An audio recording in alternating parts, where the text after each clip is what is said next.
Hello, hello, and welcome along to episode 23 23, Jordan. of Beldania. Jeez. I've got 23. I could be wrong. You know what? I think Is you're it? wrong. Yeah, I think it is 24, you're right. Was last episode misnamed then? I don't know. Anyway. It's your show. Yeah, I don't know what I've done. We're going to have a weird transition for no apparent reason. There you go. Cool, that was fun, wasn't it? Well, I'm fucked. Today I have playing with me Bruno.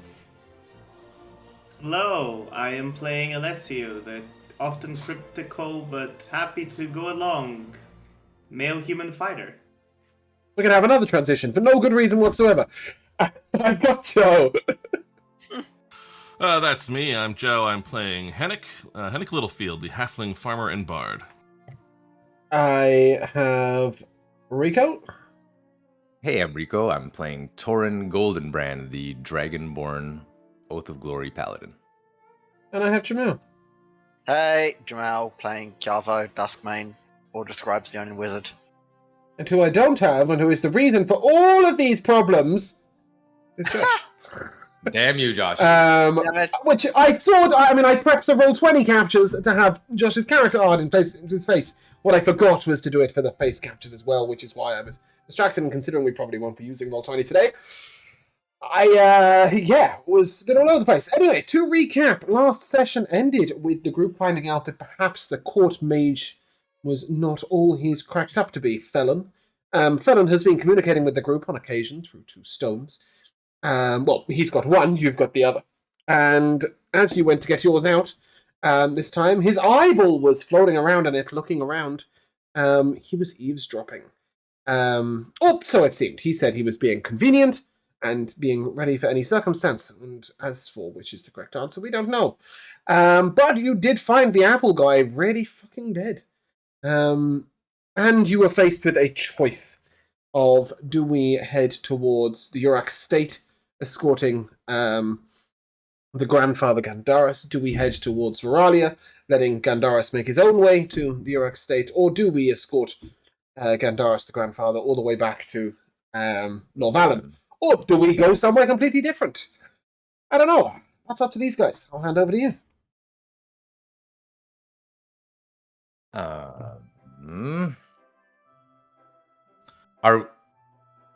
So we're picking up literally the minute after Hennick has identified that So we're standing over the a Garble's Duke- dead body. the Duke was coming from the stone, right? Yes, Right. you are just outside the building. Well, Hennick is just outside the building, holding the we stone.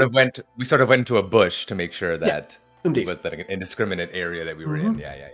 Yeah. Right. So I think before anything, I would just sort of look around everybody with the old keep quiet symbol, and I don't know exactly how suspicious Hennick should be yet compared to myself, but regardless,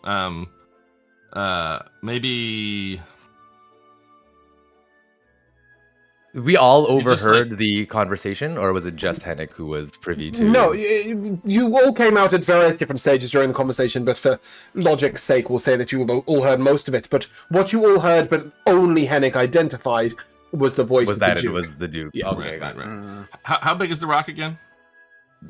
Handheld. Yeah. Okay. Right. know. Right. It'd make a good I weapon. am going to set it on the ground and push some other dirt over it for a moment, and then lead the group, 20 feet away from that bush. Right. So theoretically, it shouldn't be difficult for us to just stay in the area, watch the scene, so we could go. But I'm not tossing the rock off where someone else might find it. In other words, right? Yeah, Not just lopping the one ring off into the bushes. But and then when we're away, just say, well, folks, that I don't know if you all picked up on it. That voice there at the end, I believe that was the Duke. The Duke. Seems to be all right, I guess, or present, and I don't know. This is a bit odd.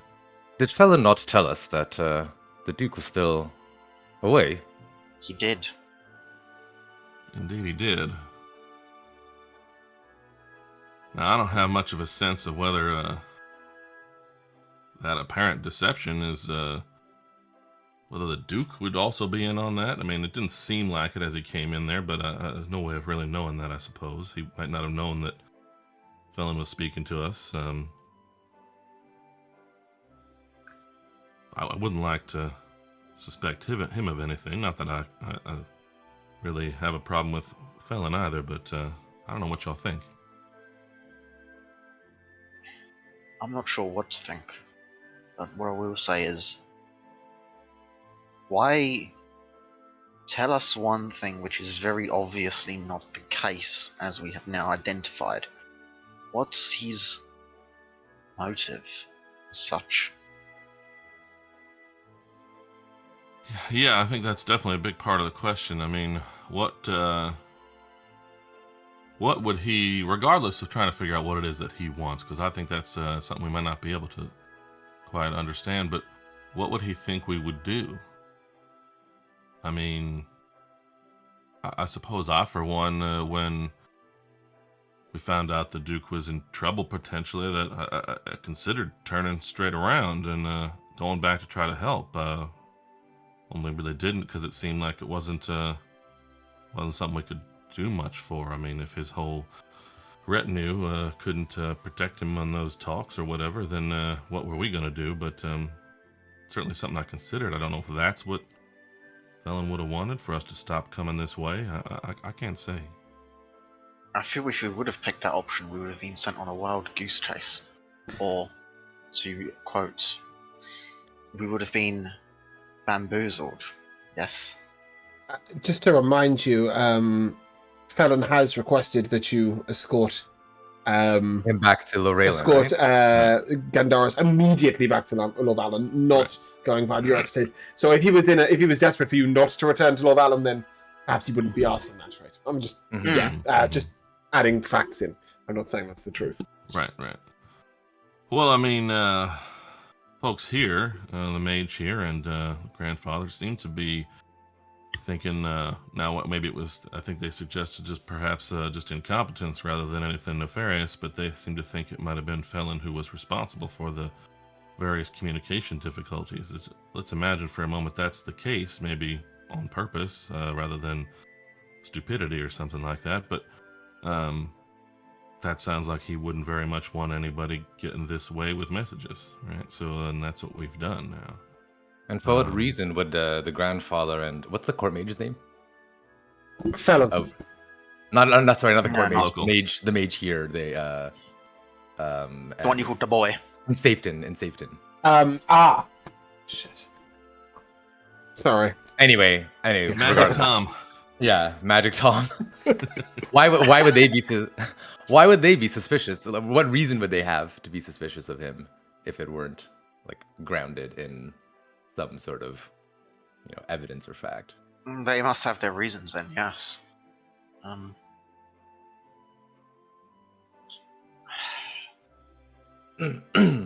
As for Well, what I must confess, I very stupidly informed Felon that we had planned on escorting Gandaris to the Urax state, so I do apologize. I will watch my tongue. Well, I don't think there was, I mean, it's a new development, but it does raise the question of how we watch our tongues going forward if we think there's a concern. What are we doing with that rock? I mean, I've left it over there for a moment. I don't think he can probably hear us, but it's not protected the way he's done with his lead box and whatnot. And even assuming we did that, would that just... I don't know, this kind of sneaky behavior just ain't my style, but I mean, it seems like maybe if we stop communicating or block off the stone on our end, then Felon will know we're suspicious. Is that bad? I prefer straightforward talk, but at a distance, it's could be a problem.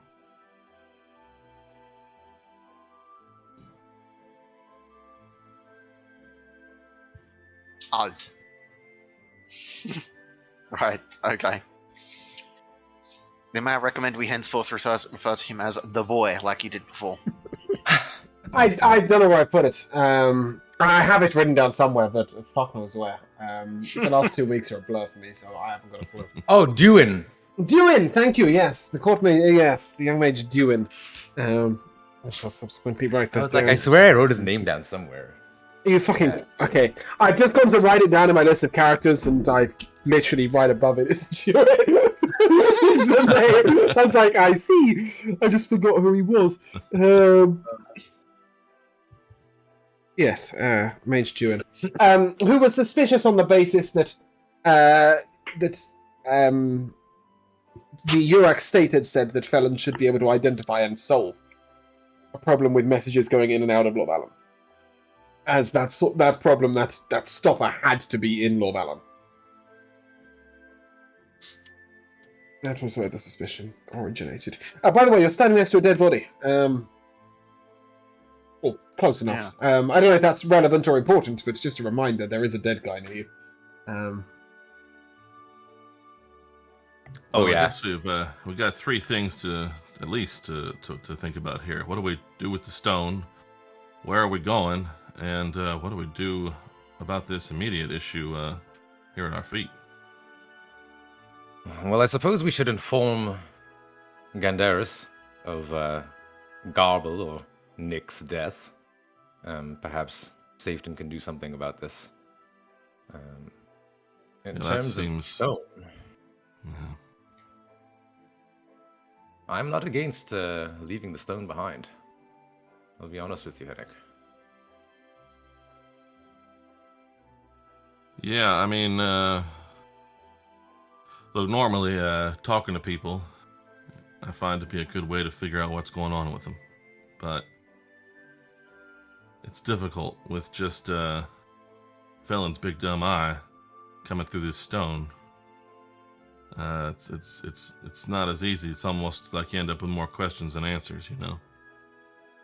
We did agree, or, well, you agreed. Not sure how well you intend to keep to this agreement, but agreed at a specific time of a day to speak with him. Yeah, did we actually decide on that time? I don't remember, yeah. Yes, it was a very badly phrased 8 p.m. Because right, I said okay, 8 right. past the hour, which made no like, sense hey, at all. Yes, 24 Okay. times a day. Yes. No, because I was thinking about that the other day, and I for some reason I thought we didn't actually arrange it. But if we did do that, yeah, we did. I remember it now. But obviously, at the moment, you don't have a way of blocking it off, right? Right. Perhaps we could But- deceive Felon. We don't have a way of blocking it off. But Duin did. Didn't he? For a time. I mean, I don't know, Kiava, you tell me. Obviously, Felon felt that there needed to be a whole lot of specific protection around the stone. But if it sees and hears, I mean, he ain't seeing nothing in a pocket. It's true, he isn't seeing anything in a pocket. If there's a way to deafen. I mean, even just if it were dropped, shoved inside a water skin or something instead of just a pocket. I don't know. Maybe deep in one of my That's potted actually- plants or something like that. But you couldn't be absolutely sure, I suppose, that he couldn't hear anything at all. But Well, this may seem slightly overkill, but pop the thing inside a water skin, which is sealed, and then bury said water skin in one of your potted plants.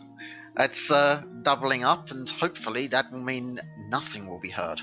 That won't be inconvenient to retrieve once Yes, a day. seems. I was gonna say, It's only seems like an once a awful, day. seems like an awful lot of work to It's only to once a day, come on. unearth It's it not for the every end of the day. world. I mean, it's I've got no objection to a little hard work with potting plants once a day. It's kind of soothing after all. But I mean, we could just use an empty pot rather than one to plant in and just use the soil for that, but no.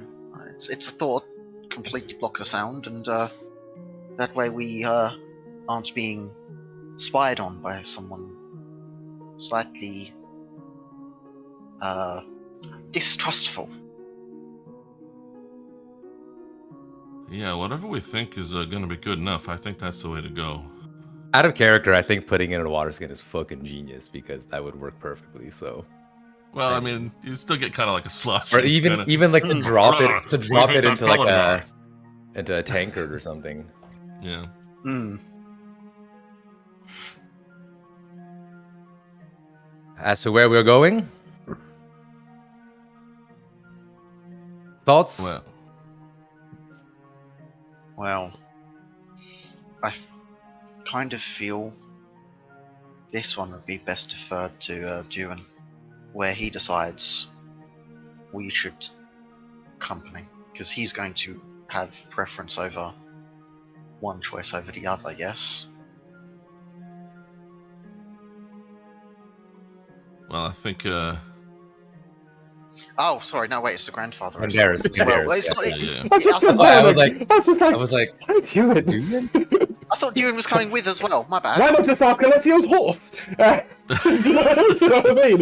I thought they were both coming. Oh, my bad. You don't know what Duan is doing. He didn't feel like he needed to inform you. Although, to be fair, the grandfather did say, Duan, pack your shit, we're going on a journey. Yeah. Yeah, but Right, I don't think from that message you might infer that Duan doesn't get much of a choice. Fair enough. I would have thought Duan would have had an idea, considering, But, okay, wherever the grandfather would feel would be the best choice, then He's given you that information. He asked you to escort him to the Go Uruk state. Uruk. Yeah. then that's I what I think- would say. Yeah. I'll be perfectly honest with you folks. I've been told by others to visit the grandfather on other occasions beyond just this mission. One of those diplomat fellows, at the very least, suggested I visit him, and I feel I've been looking forward to seeing him for a long time, and parting ways immediately is not my preference. So if we can go along with him where he wants to go, that's what I would like to do. I'm in agreement. Alessio, you haven't been part of this for too long, but if you're going to stick with us, we do care what you want to go on about. Yes, indeed.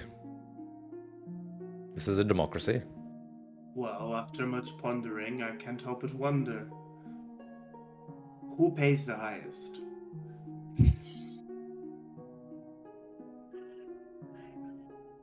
Well, far be it from an old man to be able to pay you more than the Duke of the city, but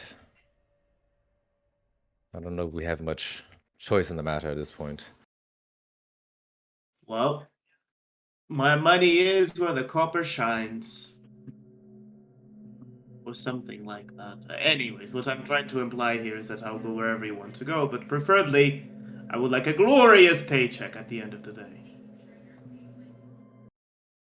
You and me both. I'll rib old Alessio a little bit. Well, I Where think do it's we all go?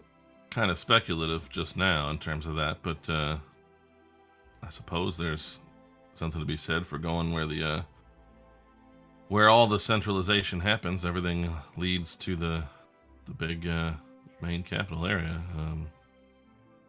If they've got the resources to send us out with soldiers, maybe they've got the resource. I mean, I assume those soldiers are getting paid. Maybe they have to pay for you as well.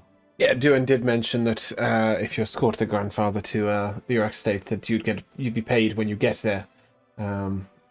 He said, halflings aren't good with their money. Well, good with giving away money, but others are. Yeah. I am Well, but it's a just humble truffle pig. I smell gold, and I go to it. That is my answer for this query. Well, it's decided then. To the Uruk state. All right, let's figure out about packing up this stone in a relatively safe way and go in and let everybody know about this death over here. Speaking of death, friends, might I remind you, we still carry our dear friend's body.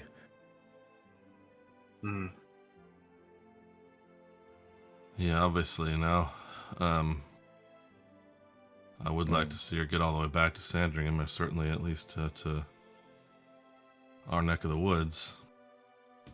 But I don't know.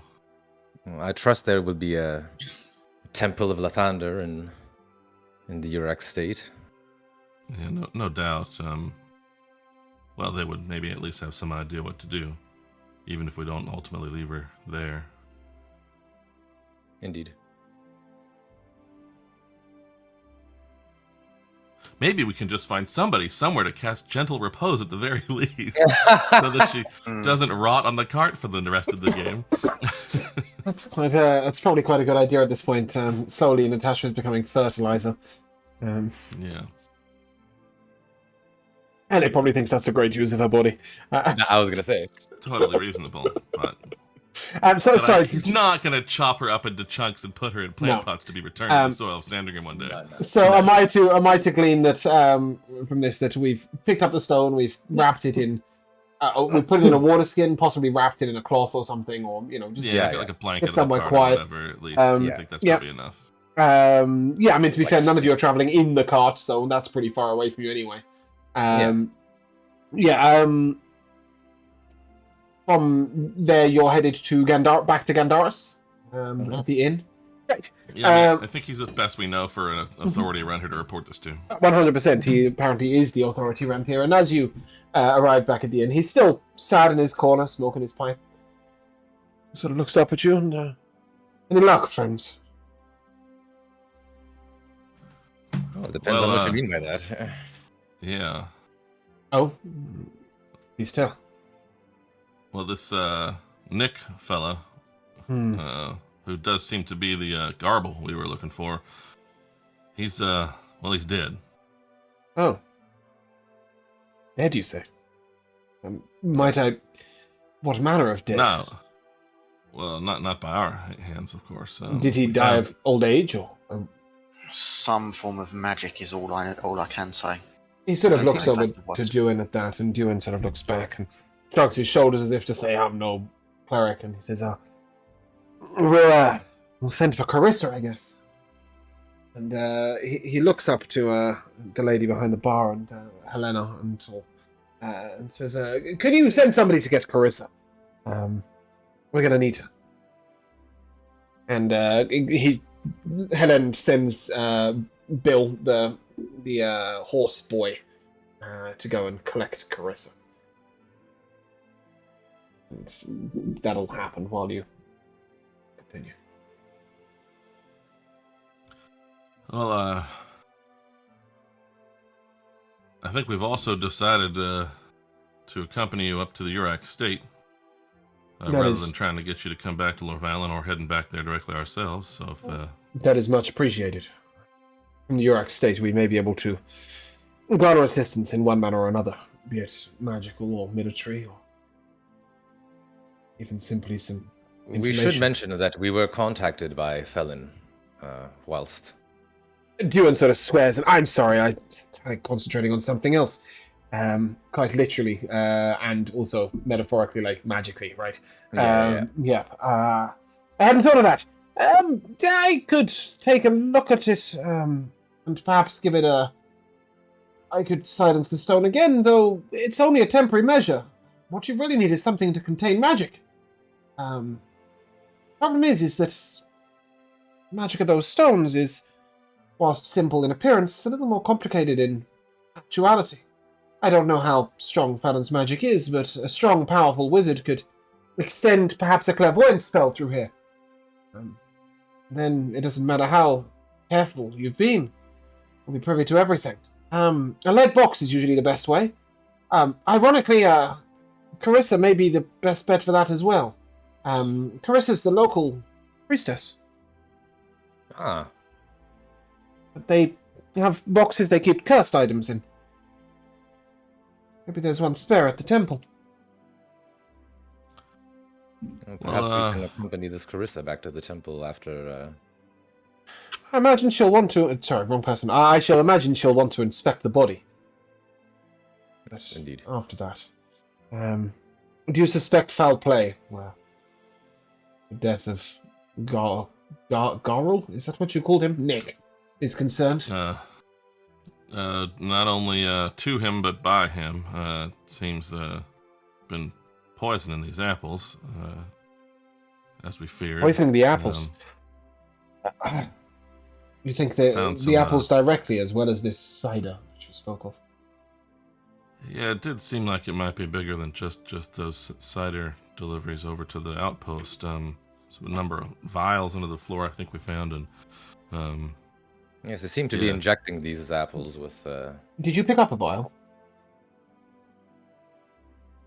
Probably. I mean, probably. Yes, Yeah, probably. I think so.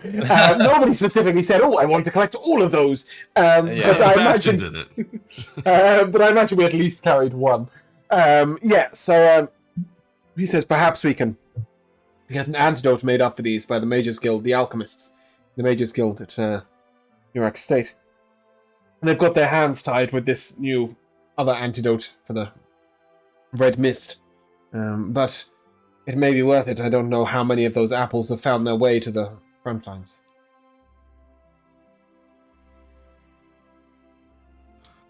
Well, and I don't know, Duan, you all and Candaris as well. You all seem to be a little bit. Well, you seem to think that whatever was blocking communications was probably in Felon's hands. We've Well, it could be in Felon's hands, or it could simply be that he has had somebody else put it in place. But the likelihood that Felon is aware of it and has not identified it is very low. He's a capable mage. And did he not also tell you it might not be there? Yeah, I was just wondering if you had any additional reason to be particularly suspicious of him, because we've clearly come upon some things he's lied to us about now. He had told us that the Duke was missing, and in fact, Duke stumbled into the background of our conversation. So we know that's not to be the case. Perhaps he just worried wondered you might about- speak to the Duke and find discrepancies in his stories. Yeah, it's any one of a number of possibilities, all that don't make Felon look too great, and I trained with Felon as a boy. He was a decent man and a powerful wizard, but had a fascination with nature, druids, and old gods. It was almost prevented him from progressing. interesting. To be honest, I've never really fully trusted him. More interested in power than in what's right. Well, I mean, if nothing else, that I think affirms our suspicions of him now, or at least not confirms anything we think about him, but rather makes would contribute to us being wary of him. And I guess part of what I'm wondering about here is, well, the whole idea with the lead box and all that. I'm not sure right now whether Felon knows that we're suspicious of him or not. Now, maybe he does, but I would assume we, so, but you may still be able to use it to your benefit, though you'll be walking a careful line. I must ask, why not just lose it? well, that's what I was going to say. So I was thinking we want to keep this around so that we can continue to talk to him. But if he knows that we're suspicious of him because we put this thing in a special box, then, well, then I'm not sure what the point of even using it is. I mean, it's still a valuable item, I suppose. Well, it is that, and magic beyond the normal means of creation these days, but, well, one half of it's not much use.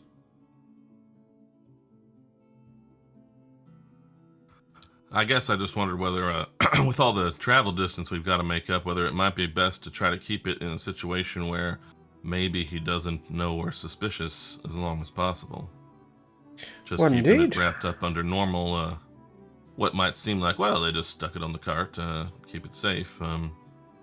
Perhaps in the meantime I might teach, and then he points to Chiavo and Sebastian. I might teach the two of you a couple of spells that might help in the situation. Okay, I'm interested. Well, we've got a few hours tonight before the morning.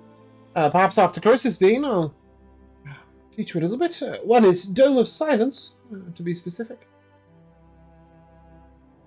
Which That's could come in. incredibly useful. Yeah, that could come in rather useful. The other is a little more complicated. I don't know if it's within your abilities, but it could be somewhat useful. Might let you see a little more. Although, thinking of that, I'm not sure if it's within your means yet. Is scrying a 5th level spell? Excellent question. I think it is. Yeah, it looks to be. Um, Mm-hmm.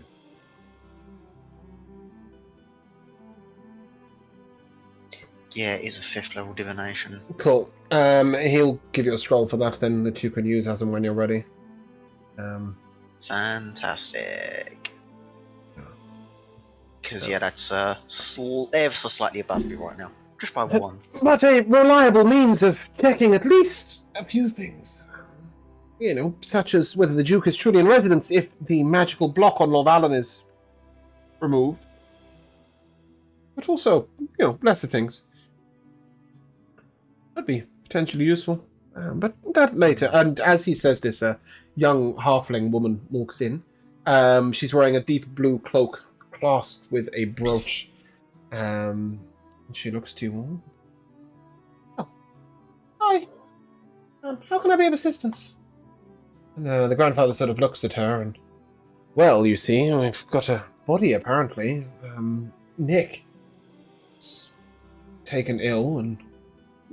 So we don't know exactly what to expect, but he is unfortunately dead.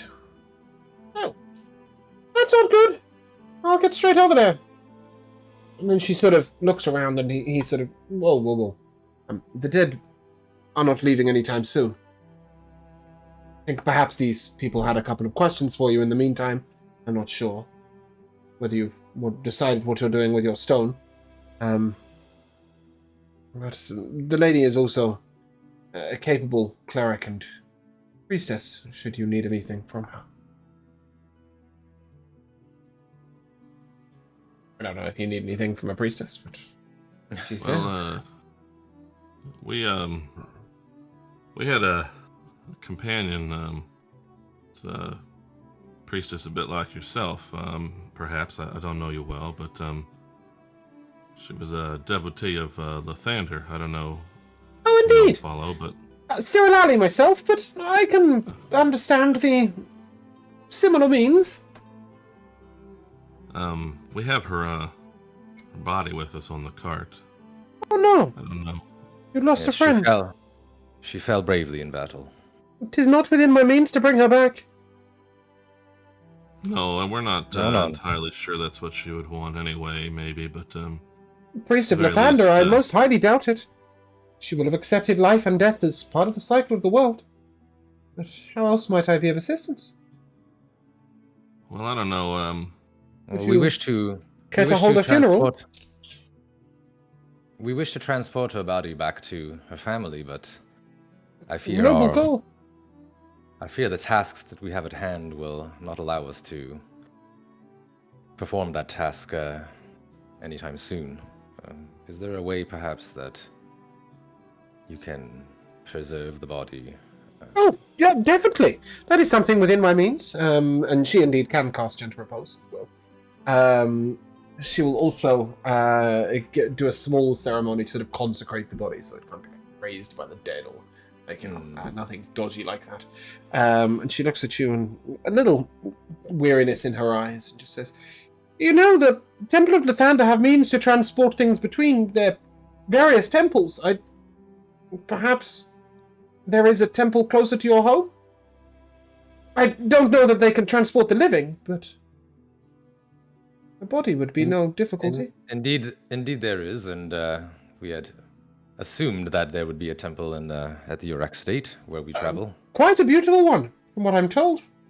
The temple to Cyril Ali there is a little more humble, but also quite wonderful. Urek State has a temple to every god worshipped in Beldania. Impressive. It's an impressive place. I shall have to visit the Temple of Bahamut. Ah, indeed. You enter via a dragon's mouth. It's fascinating. The same with all of the gods of the Dragonborn. Quite beautiful. Regardless, I should be off to see this body. Do we expect any dangers? My boy is outside. He might be... Should I take him along?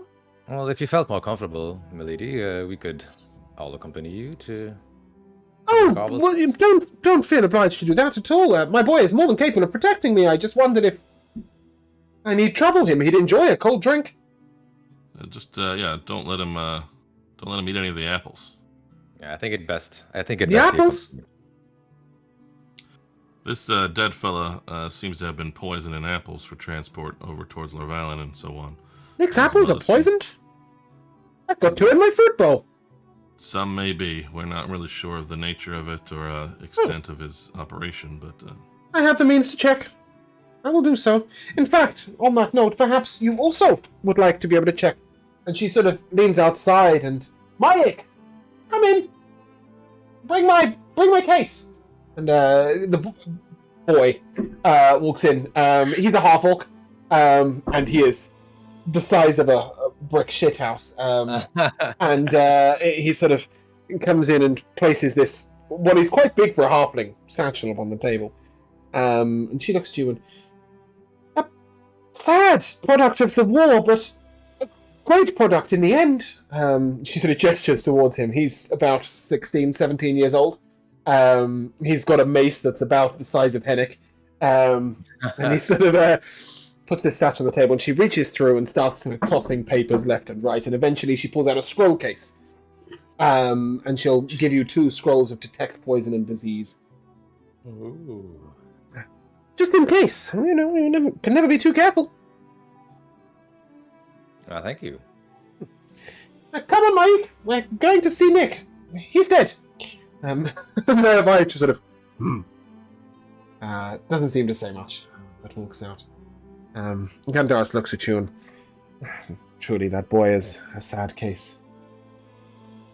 His mother was found dead a little after his birth. Apparently, Very, very sad indeed. crossing the borders is not something that those in Jawston look kindly on. The boy was escorted on the quiet here by an agent of the Duke. Be looked after. We in Corman can be, dare I say, a little more accepting. It comes from our lack of martial nature, of course. Well, I think a good hearty meal for the morning would be necessary. Helend is making up a pheasant. He sort of looks up at her and Helend! It's Helena! And she sort of...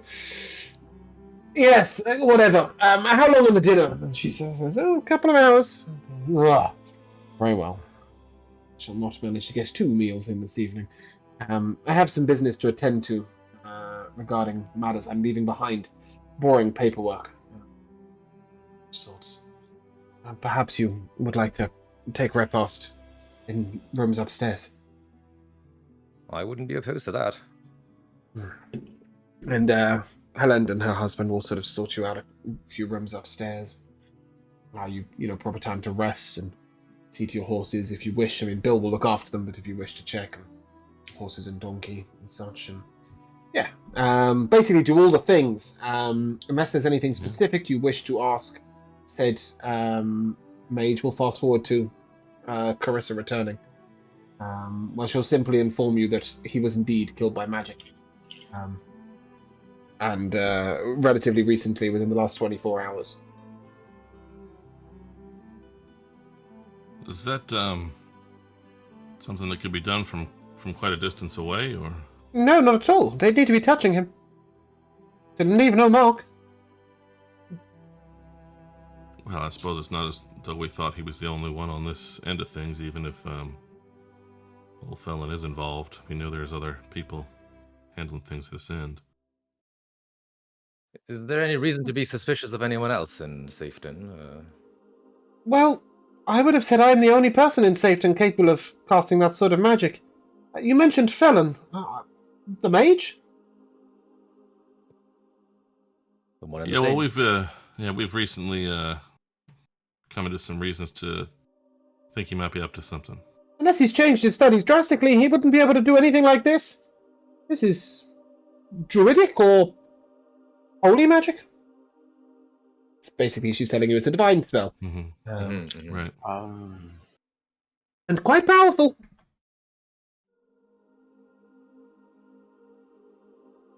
Well, folks, I don't know. I mean, do we need to try to take care of the rest of what's going on right around here before we can even leave? I don't think that we could take care of things here in a night, Henrik, but if you wish Perhaps it. not at all, not if it's this level of power, but I just feel bad taking off if there's some sort of terrible element wandering around these parts. Indeed, the safety of the citizens is paramount. Gandaris will let you know that he has called upon the guards from Goldenshire to come up and look after the city, and they should be here by the morning, so that's why he feels comfortable leaving the place. All right, well, as They'll long as bring they mages as know, well. we would tell, I mean, tell him, them everything that we at least sort of halfway know about, who might have been doing these things. You know what I mean? Course. Whatever the lady stuff, whatever that is. Mm-hmm. Well, that's fine then. I think, yeah.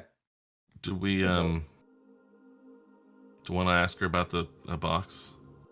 Oh, yes. Or do you want to leave the stone behind? It's totally up to you guys. Yeah, I don't I know. mean, but the box If she is a had- permanent solution, right? You don't have to get it out. She'll gladly inform me that she has multiple back at the temple, and you're more than welcome to one of them. They're a little heavy, but other than that, That's quite all right. We have a cart and carriage. It should be fine. Gandaris sort of looks at you and, I can travel in a cart. Well, that's good. His legs are a little old for walking. I don't like riding at the best of times. That sentiment shared by many halfling, I believe. And I'll look over at Henrik and wink. I get around one way or another. Yes. The problem is with your horses is it's not further to full when you're smaller. One reason I stick with a donkey myself. Duan sort of turns to him, and actually it's exactly the same distance. It's just, you've got less leg to break the fall. Don't give me technicalities.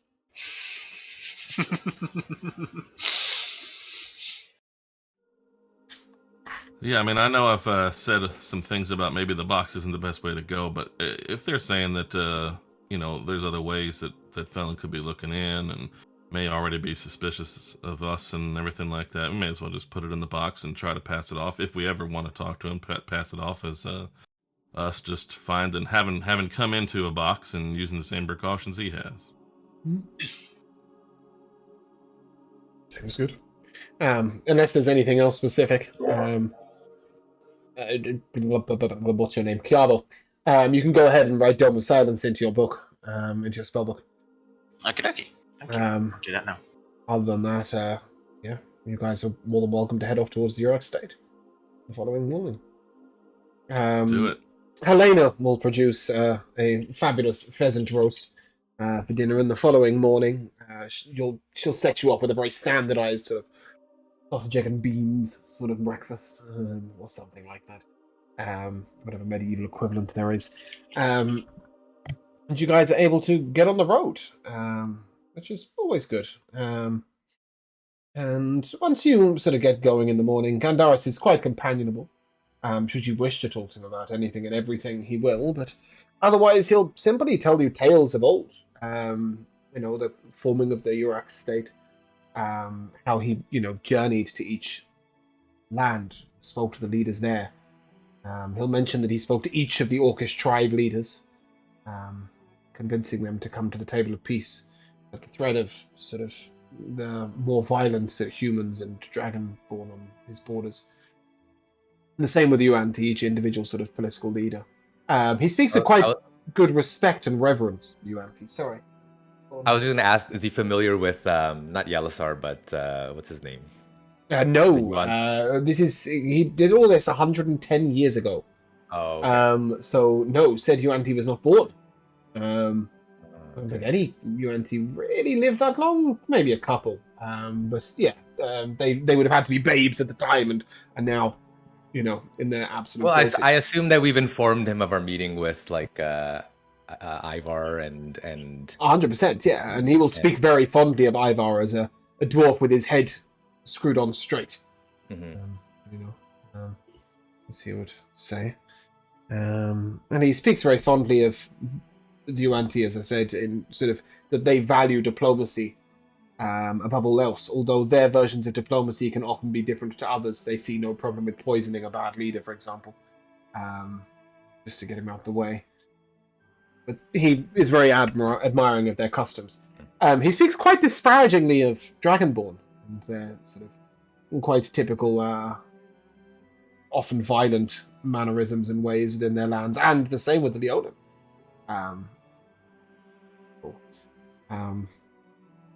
Unnerved, I think, by the amount of violence involved in their culture, but still, speaks fondly of everywhere. But he sounds like more than anything, the place he most loves is Veralia. Apart from Corman, of course. He speaks very fondly of the elves if you mention going there. Is there anything specific you want to talk to him about while you're on your 2-day journey to the Urex State?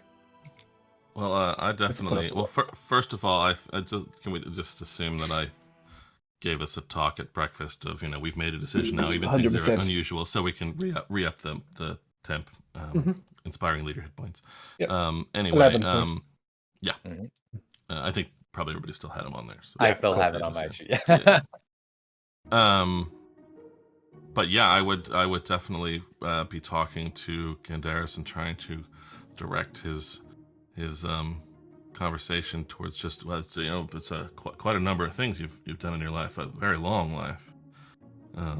Well, yes, no need to remind me of it. My knees do that every morning. Nevertheless, squeaky or not, they're still going. Wow. I've had some help there, and then he sort of gestures towards Duan, and Duan sort of, I know. But regardless, you were going somewhere, were you, Henrik, with that? Well, I think that's where I was going. What kind of help have you had there? I mean... Well, Duan makes sure that I am looked after physically. And Carissa as well, in time, has helped me with various sort of... just magical means. I actually have no idea how a wizard can aid one to live longer in the D&D world. But I assume it's possible in some way or other. But without going into technicalities, both wizard and cleric have assisted him where they can, because he's such an important symbol to the halfling people, and also to the whole of Beldania. He sort of poo-poos it all, and just talks about living a long, happy life, really. Well, I know I'm not too near the end yet, but I don't know. I enjoy these strange adventures we get into. I had a few in my past, but I like to match it up with long stretches of a nice, simple life, and want to make sure I have plenty of time for those things. Plenty of times to enjoy thinking back on these stories. You enjoy this, Henrik? I do. It gives you something to think about in those later times than just tending the fields and so on and so forth. Wow. You are more hardcore than I thought. Indeed. How else would Henrik tell such fantastic stories if he never experienced hardship or adventure? I wouldn't say I enjoy them. I do them to get paid. It's a job. Well, sometimes the stories are the pay. The experiences themselves, but Indeed, yeah, riches come in other form than gold, Alessio. You say that, but you try to buy a pint of milk with a goat, and they'll say they have too many. Trust me, I've tried. If you have the goat, Yes, perhaps you could milk the goat, unless it is a male, of course. That was not the point of the metaphor. People want gold.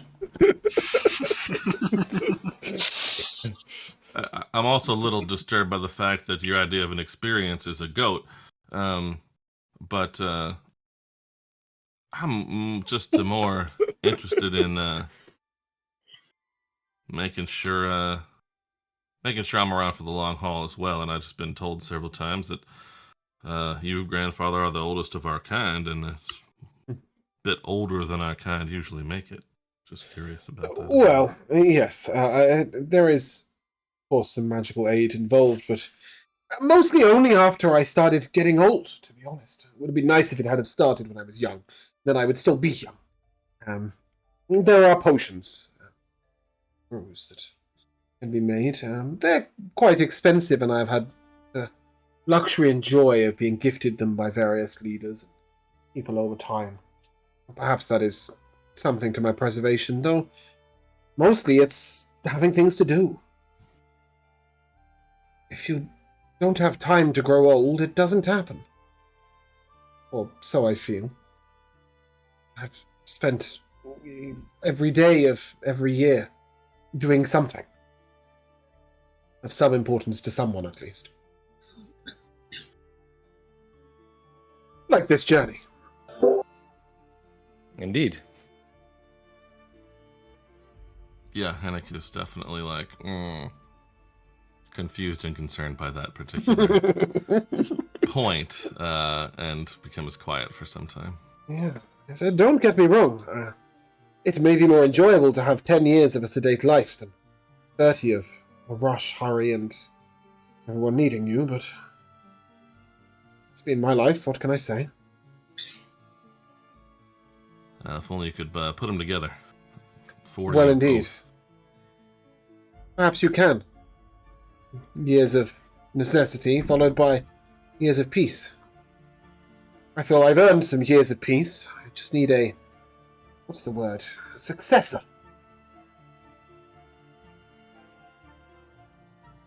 Well, I certainly hope you find that. Well, perhaps. I've long since given up on my children. Well, might I throw my good friend Hennick's name in the barrel? Well, indeed, you seem well on your way to becoming a diplomat of sorts. Oh, well, I don't know about that. Nonsense, Just doing- Hennick. There's no better man at convincing others than you. Can I lean over to Kiavo? Now, I reckon I'm a bit dumb, yeah? But wouldn't the grandpa's successor be the next oldest dwarf? No, wait, halfling.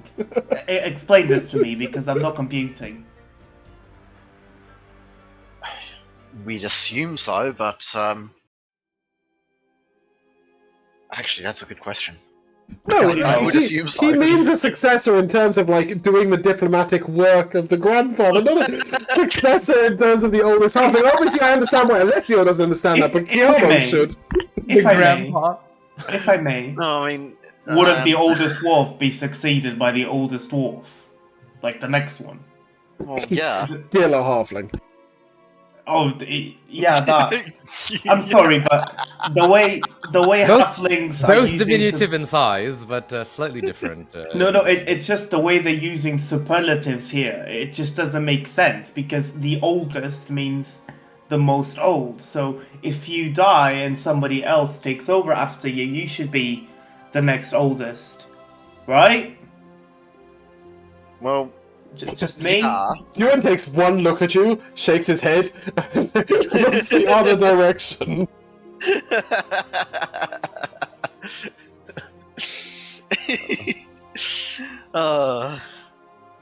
Well, Alessio, if that's your logic, you might want to reflect on the fact that you are the least old member of this group. Sebastian will pipe up and say, I don't think so. No, I mean, like, he hasn't been with the group as long. Sorry, Oh, I right, yeah. corrected stupidly. Yes. Which is why I'm not trying to succeed you. It wouldn't make sense. I've got Torin before me and baby Kiavo. I don't know which Thank one of these Bahamut older. for that. I just wonder whether we're going to be able to succeed at all. But now I don't. I mean, Torin, I've just done the things that have come our way. Tried to help out where I can. Talk to the people that want to be talked to. And rightly so. It's no progress without speech. Well, so I feel. Have you come to enjoy the road? Nick? That's not too bad. If it's work that needs doing. We can assume that these really Sorry, go on. Yeah, no, please, no. We can assume these conversations are sort of taking place over like sort of a day and a half. And it's roughly at this point, and it's actually the second day, sort of mid-afternoon. You begin to approach a bridge where there is sort of 15 or 20 soldiers milling around in front of it. Grandfather sort of looks around at you and perhaps while you find out what's going on, it would be best if I was not seen. Might I... On?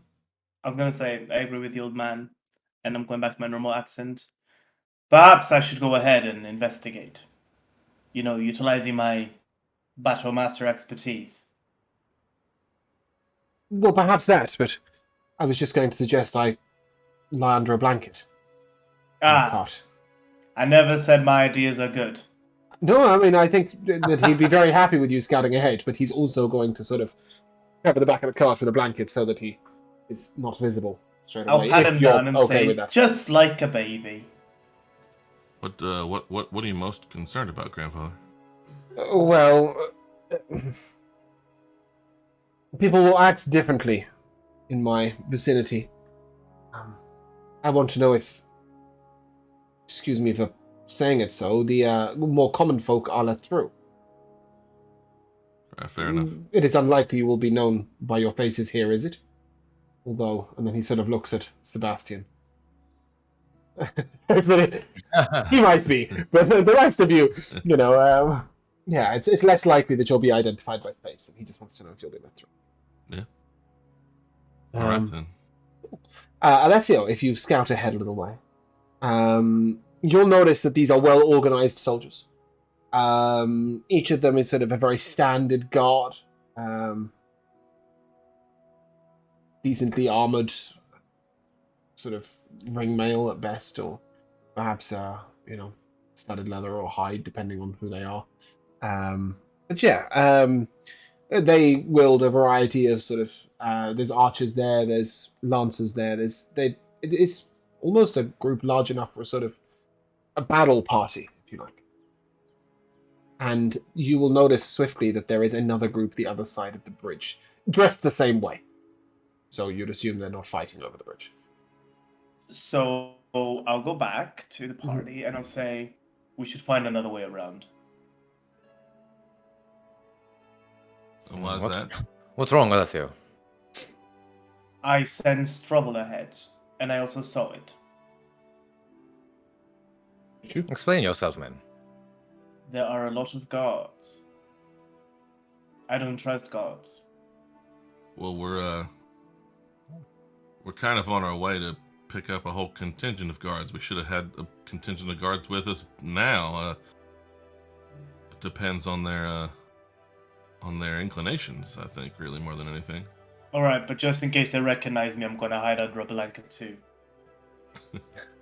I've done some pretty weird shit when I was drunk back in Harbondon and, you know, war travels. And I'll get under a blanket as well. Fair enough. The grandfather will look most disgruntled as you join him under a blanket on the cart. He sort of looks at you and, aren't you the one meant to be defending us? Yes, I'm defending you by not having them see me, in case they want to reclaim all the dishonorable acts I've committed in the past. With their wives. See. Consensually. In their houses. He shakes his head and sort of shrugs his shoulders and just accepts that you're on the back of the cart. The rest of you, I'm assuming, are just going to rock up to the guards? I guess after we arrange the 3 bodies, 1 dead, 2 live on the cart, being pulled by a poor donkey. Yeah, we'll go. Cool. As you sort of get even close with the cart, one of the guards sort of yells out, "Hold! Stay there!" And It's the guards! Shut up! 6 lancers sort of ride 3 along either side to sort of stand sort of either side of you, and 3 guards walk up towards you. One of them holding a sort of spear and looks at you and, "What's your name and business?" Hi there. My name is Hennick Littlefield. We're just heading on to the Iraq state. Your business there? Well, for one thing, we're hoping to get to a Temple of the Thander. We have a fallen comrade who's was a devotee of their ways, and like to have her body taken to the temple. I'm sorry to hear that, sir. But the Iraq state is currently closed under martial law. Martial law? Under whose orders? Consensus by the council. Have you not heard the news? Well, perhaps not. Depends on how new it is. If you could enlighten us. There were a series of assassination attempts within the Iraq State Citadel. Within the council hall, in fact. One of them was successful. Oh. Who was killed? Just getting his name, sorry. I've forgotten that this was going to be a necessity. Vaughn. Vaughn was an ambassador from Yakan. Part of the peace talks. That's awful news. All of the ambassadors of the Orcs and Yuan-Ti were targeted. Well, I don't know how to. I can't remember. I could probably find somewhere. Do we have letters of our actual mission or something like that? I can't remember. Yes, you do. You have an official stamp from requisition from the Duke of Lorvalen. But as you're sort of strangling for words, the grandfather sort of pulls the blanket out and, well, that explains that. And he sort of the guy just sort of does a double take as the 2 bodies in the coffin are revealed, and the grandfather sort of looks over him and, "General Cartosi." The man sort of nods. I think upon hearing this, Torin would understand who General Cartosi is immediately. Okay. General Cartosi is the leader of the Guild of Warriors, which is an entire Beldania thing. The Silver Sword would be like a sort of sub-sect of the Guild of Warriors. General Cartosi is like the Warriors Union or something. Yeah, he's half elven, and he's sort of probably the most renowned soldier in the land. And sort of he looks to the grandfather, and the grandfather says, "And what about entrance for an old friend?" General Cartosi smiles and comes over and takes a second look at Hennick and turns to him and, "You travel in fine company." Yeah, well, we just wanted to see exactly how things were going without pulling rank, so to speak. It's also hard to trust anyone these days. That it is, and we would have had to force to deny access, but there are some people I believe I can still trust without question. He looks to the grandfather and nods. "I will have to subject each of you to a search." And the grandfather sort of smiles and, "We're carrying poison." And pulls out the vial that was aforementioned. But apart from this, by all means, and he will explain the whole poison apple Lorvalen situation. And sort of Cartosi looks at you all. "But I will have to subject the rest of you to a search, I'm afraid. Magical in nature." I don't want you to regain your suspicions. But we do have another fellow with us who's a little wary of running into y'all. I'd sort of played it as he'd seen, and I see when grandfather stood up. But I sneak out of the cart. That's quite fine. He sort of looks to the grandfather, and I know your old tricks. Duin steps forward and sort of puts his hands up and subjects himself to quite a search, which seems to be magical in nature, as it involves one of the other guards sort of moving up and literally just waving his hands in front of the person. It's basically, you've seen Kiava do this a million times. He's just casting Detect Magic. Mm. Yeah, that's He does the same to all of you, and he'll note that you have a few magical artifacts, but won't do much until he gets to Torin, where he sort of recoils, and he looks in pain. He says, "What on earth is that you're carrying with you? Well, what do you mean? You carry the mark of a lich." Ah, yes, indeed. The Lich was defeated. Well, He sort of looks at you and...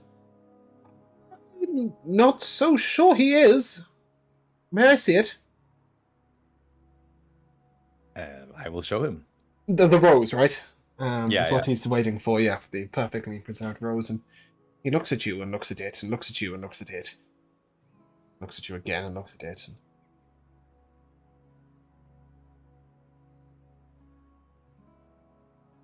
He mutters something very quietly into Kartosi's ear, and Kartosi sort of mutters something back. And you will need to report to the Temple of Saloon. Saloon? No, that's not right. Sorry, that's total rubbish. That's completely the wrong campaign. Oh, Yeah, bear with me a second. Saloon does not exist in this world. I thought you did. We're looking for the God of Death, Oh. which is not the same. Lacerta, there we go. The Temple of Lacerta, when you arrive in the York State. Temple of Lacerta. I May I ask? should not say much more, but he sort of looks at you and casts another spell. And you don't seem dead to me. Oh, well, you know, us Golden Brands are famed for cheating death. Perhaps you knew of my grandfather. The mage sort of laughs and I can't say I do. That's unfortunate. Frankly, I don't think he's heard of any Dragonborns. He sort of shrugs his shoulders and carries on. And then again, he gets to Chiavo and he sort of... Ooh. And then again with Sebastian, and the two of you are carrying quite potent magics, and he sort of turns to Kartosi again. And Kartosi, this time, will turn to Hennek. And you are no minor traveling band. Well, I suppose that's undeniable at this point. I don't think we're anything too special, but we have come upon a lot of things along our way, and fellas over there know a decent deal of magic. We were sent out, actually, originally by the Duke and Lorvalan to try to reconnect because there have been communication and runner difficulties between there and Urak State. I understand his brother has had the same problems. I'll be relieved to have had contact. Yeah, we have I believe we have I think we have a specific letter from brother You to do. brother there. You do. But, From brother to brother. I believe the brother is Riordan Wildfire. Mm-hmm. Mm-hmm. And, all ordinary folks trying to make it back and forth were not able to do so, so I guess just the fact that we've made it through quite a few assassins on the road and these sort of things. And, Assassins on the road.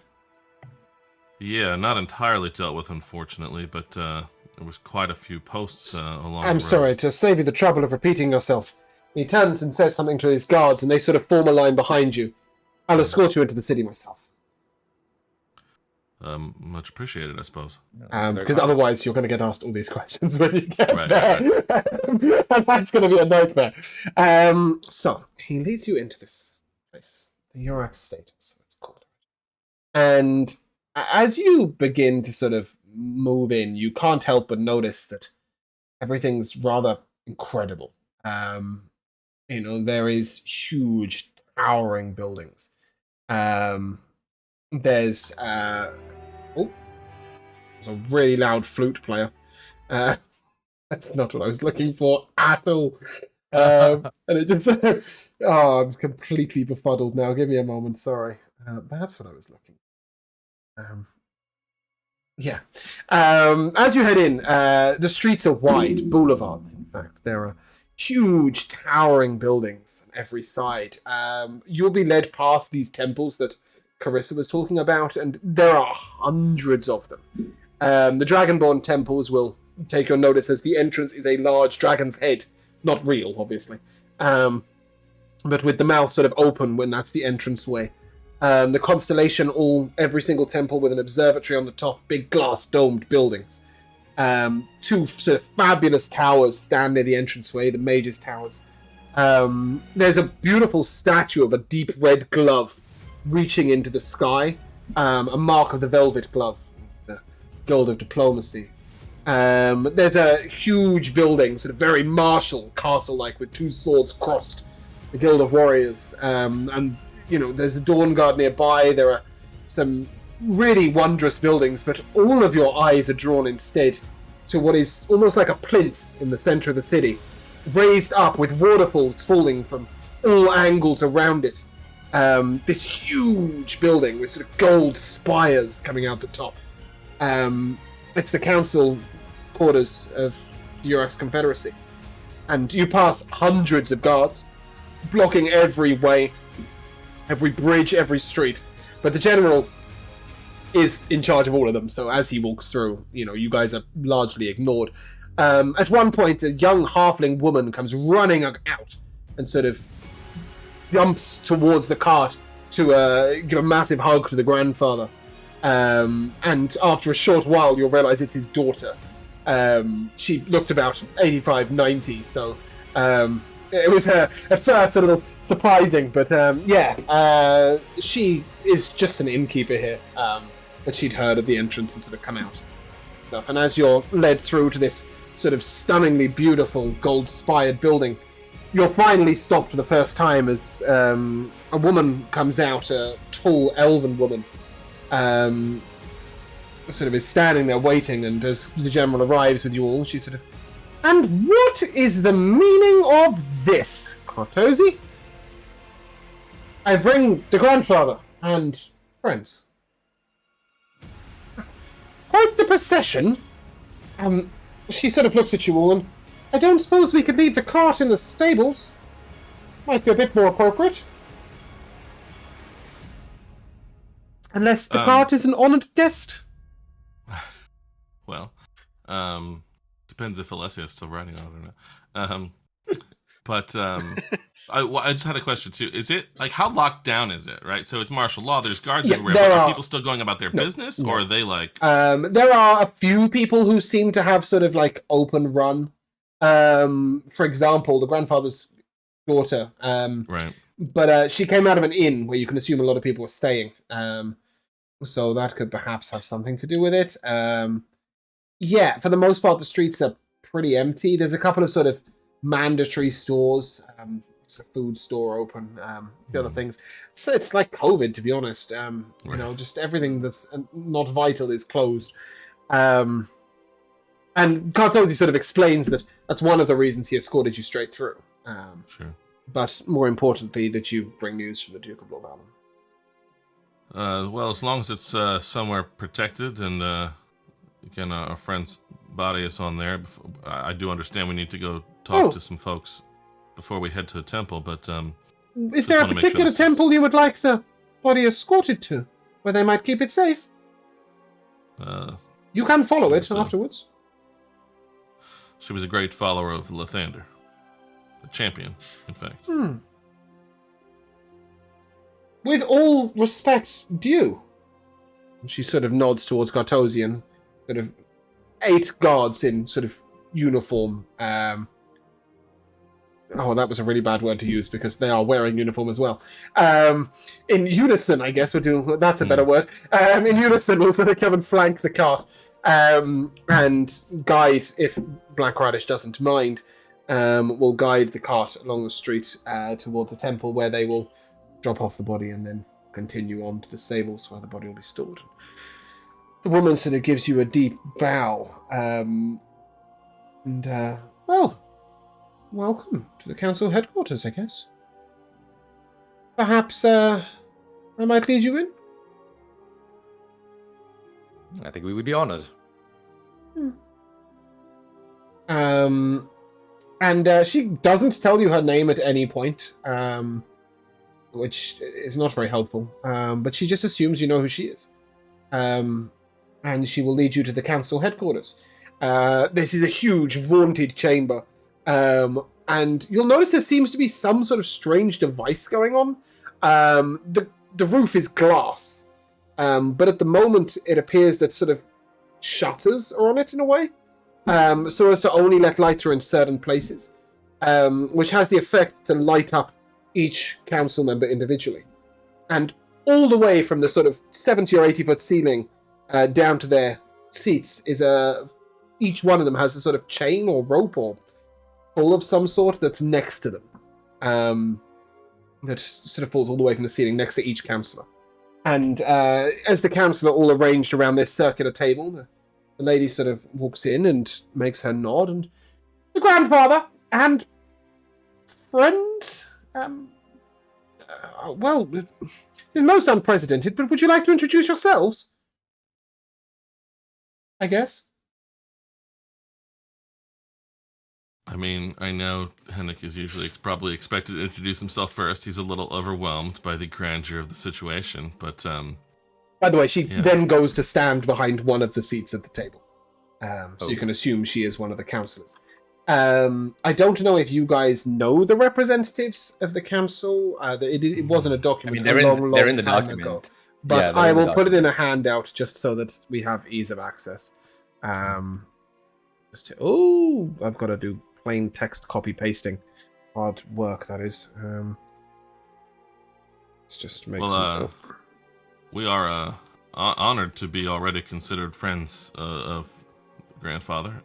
We are, most of us, from Sandringham, by way of Lorvalin. This is Torrin Goldenbrand. Sebastian, whatever Sebastian's last name is, I can never remember. Belmont. That's it. Gotta remember Castlevania. Simon Belmont. This is Chiavo Duskmane.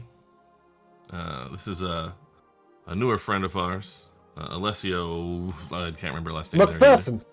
McPherson, that's it. Sometimes I call you by your last name. I'm stupid. And I'm Alessio.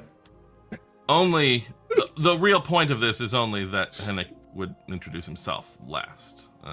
Not as important. I'm Henrik Littlefield, again of Sandringham. And the grandfather sort of leans over and, "This is Ewan." And nothing else. And then he sort of, "Well, might an old man have a seat? Or 6? 7. 6? 7. 7. 7. 7. Yeah. Himself, 7. Ewan, and the party of 5. Yeah. Yeah. The lady sort of looks and, "Oh, I suppose it could be arranged for an old friend." And she smiles. You may assume at this point that she's the Lady Everina Amethyr. She's definitely the elven representative. So that much is a given. And she's sort of very regal in her bearing. But in fact, all of the councillors look relatively important. One thing you'll notice, though, is that the ambassadors are not present. Those that the assassination attempts were on. I suppose I should probably do a second one of those. Goodness me, I was not prepared for this. I'm so used to just using the documents for everything. But now we have Roll20, we should really have consolidated the information in one place. So the ambassadors are on a little document here somewhere. But yes, indeed, there are currently just the representatives of the council. And each one sort of introduces themselves in kind. But you'll notice that they're very well dressed. They're a little regal in their bearing. And yeah, once they've introduced themselves, they sort of look to Henrik, who sort of came in, and to the grandfather, who obviously is sort of fairly important to them, and say, "Well, do you have business here then?" We do. We have, first of all, been sent out from Lorvalin. Riordan sort of sits up and, "Is my brother okay?"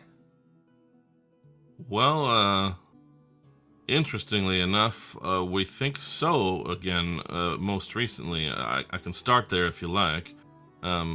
Just as a basic understanding, we were originally sent here just to try to link up communication as magical messages and messengers themselves had not been able to get through.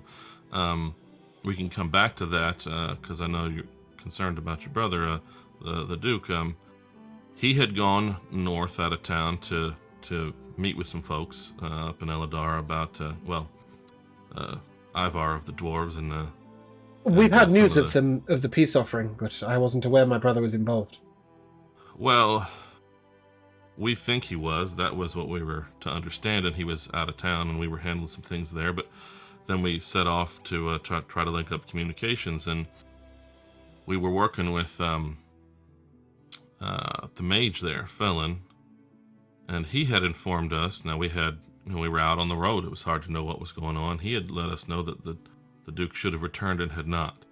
However, in our last communication via this magical rock of sorts, in our last communication with Felon, the Duke was there in the background. I could recognize his voice, so he seemed to be all right.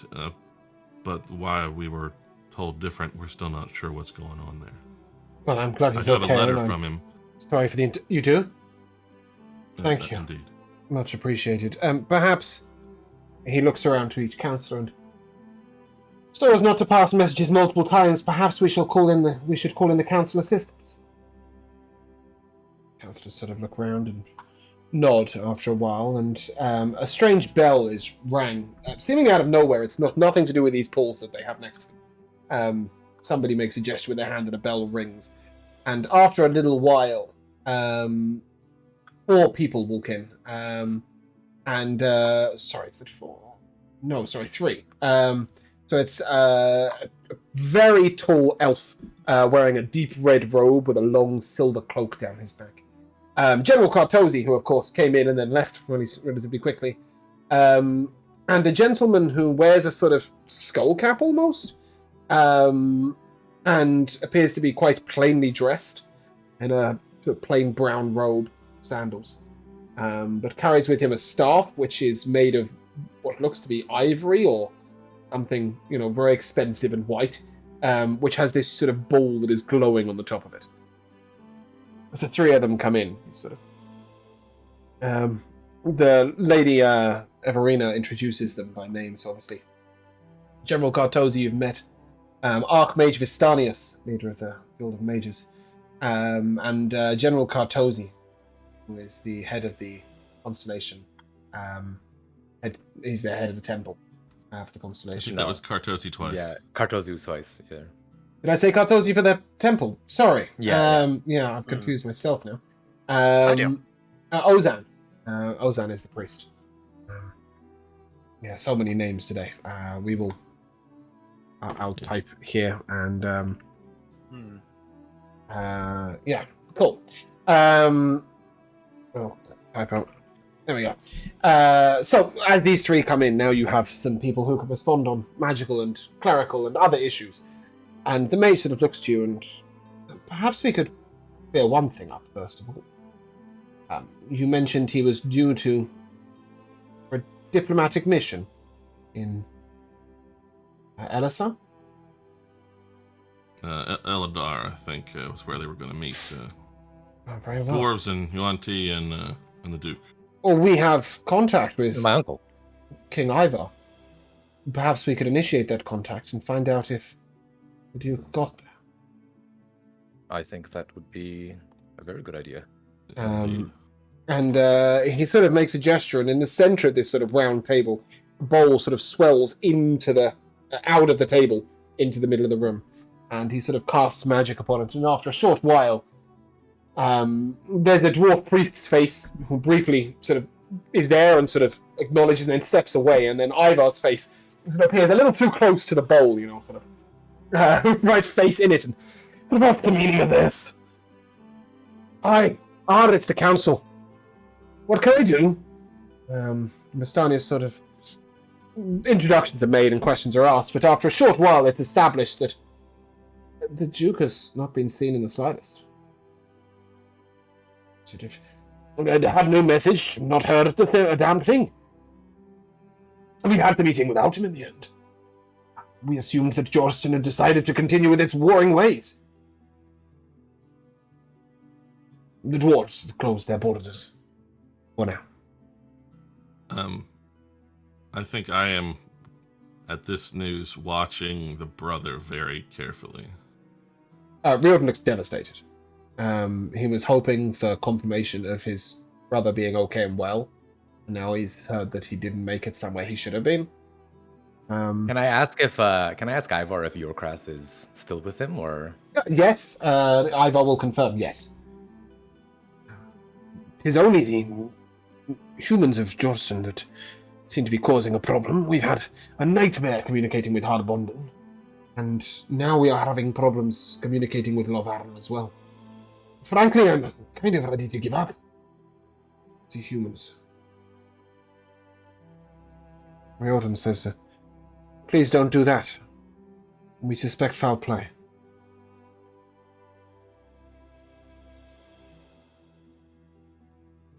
But by whom and what are they doing? It's too confusing. After a short while, Bastardis will sort of just dismiss Ivar's face, so if there's anything else you want to ask Ivar specifically, before they shut him off. Well, I mean, I guess if they had the talks without him, what were the results of the talks? I mean, which is where what do he they was stand saying. now? The dwarves have closed the border to Jorston, so the northern border is now closed to Jorston, so they can't even get out to the Dragonborns. Mhm. And the mountains are closed. They've welcomed in as many Orcish and Yuan-Ti refugees as they could take, but no soldiers. They've left the soldiers outside. The Orcs and the Yuan-Ti are not at war with each other, as far as you can tell. But apparently, according to his statement, the humans are still making war on the Yuan-Ti and even the Orcs when possible, when they see them. They're still attacking.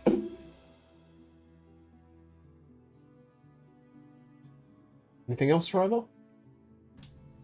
We'll wave goodbye to his face. No, we'll wave goodbye to his face as well. Yeah, sort of lady looks around to you and... Well, it seems we have some talking to do. You've done well to bring this news so far. But perhaps we'll take a short moment to make acquaintance and to recap what we all know before we carry onwards.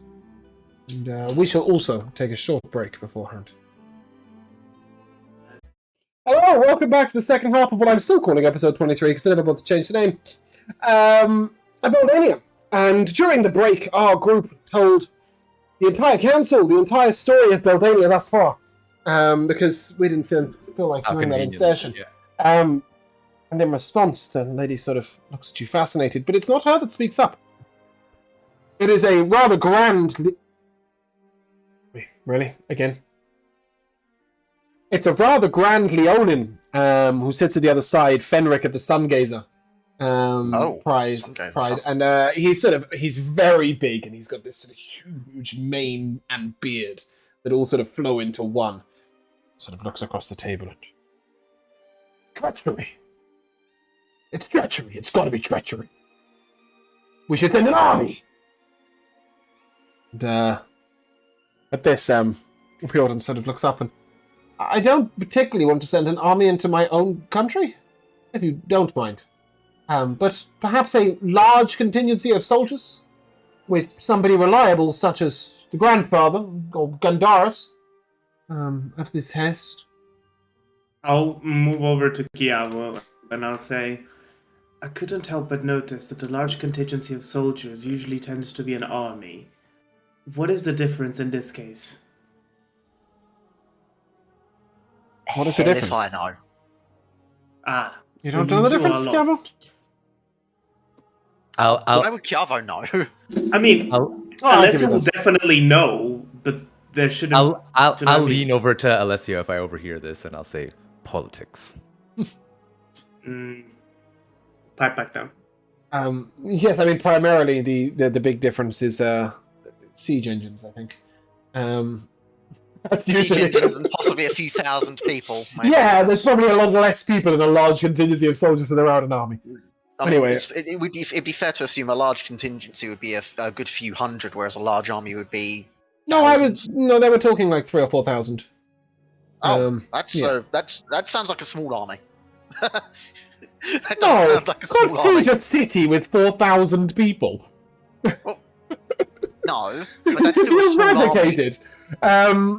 Anyway, more to the point. Riordan sort of looks up and, if the council will allow, I would go myself. But first of all, I suppose we should talk of other matters that have happened recently. Travelers, you're welcome to stay and listen. And he sort of nods to each of you. The lady sort of makes a little face at this. The lady Everina makes a face at this, and one of the little gnomes speak up. The little gnome speaks up, who sort of he has this really cute, like, boosted high chair going on, and he sort of puts his little fist on the table. Excuse me, but why are the travelers allowed to stay? And, well, because they've brought useful news, and they brought important news, and also it may affect their decisions and our decisions, and they came in with the grandfather, and I don't think that's good enough reason. Sort of, the dwarf, so, to a vote. To a vote, then. Those in favour. And at this point, all of them pull on their cords, and the light above them goes out. And then most of them pull on the cord again, revealing a light on them. The light on them are those who have voted in favour. The light off them are those who have not. You'll quickly work this out. And in fact, the Gazellan representative, Orphan, of the gnomes, and one of the Lana representatives, the Tabaxi, the only two to decline. Everybody else accepts that you can be there. And so you are there. And with that done, all of the lights come back on, and they immediately start talking as if you're not there. And over the course of the next few minutes, you'll glean a few things. First of all, there were 7 assassination attempts made within the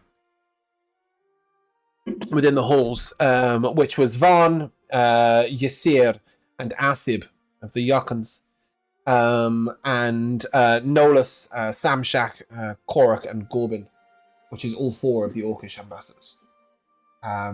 No assassins were caught, but magic was able to prevent or restore lives of all of them, other than Van. After a few inquiries, you'll establish that Van was killed by powerful druidic magic. Not clerical magic, it's very specifically druidic magic. Sort of poisoned him in a way that he couldn't be restored to life without immediately dying again. Even though they have very powerful clerics and healers in the city, bringing him back to life wasn't possible. And the grandfather asks a few questions about this, but he doesn't seem particularly interested in the manner of assassination or the manner of death and survival. He more seems interested in who could get in, who could get out, those sorts of things. They then move on to talk about the matter of what to do about Jorston. And at this point, after a little while, Dorgrin, the dwarf, does turn to your group and ask your opinion. What sort of escorts should be sent for the grandfather, and to whom should they be sent? How do you feel? Do you feel? I actually had a quick question related to the discussion about the assassinations. Yep.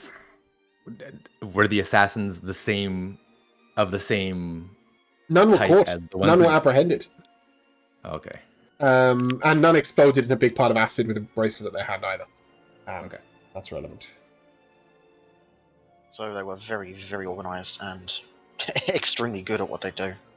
Well, the way the assassinations were timed is that it could have been one assassin. There was 2 or 3 hours between each one. Maybe an inside That's job. rather scary. The question was posed about an inside job by Gandaris, but it was swiftly ruled out as the powerful druidic magic that killed Vaughn is not possessed by anybody who would have access in general. And we assume that the same powerful druidic magic was what killed Garble? Yes. Okay. 100%. But with that said, what is your opinion on who should escort Gandaris where? I mean, should they even... They're thinking of sending Gandaris to Jorston, but to where in Jorston? And with who? Well, Lorvaelin's a little hot right now.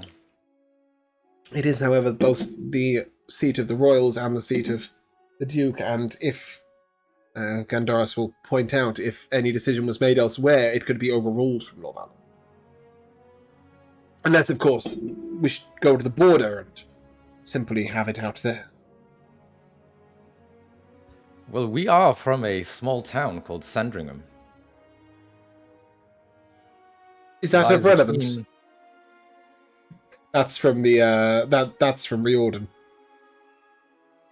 It does lie between Lorvaelin and the border. It lies between Lorvaelin and Harmonden at the border. So, if we could perhaps be magically transported there,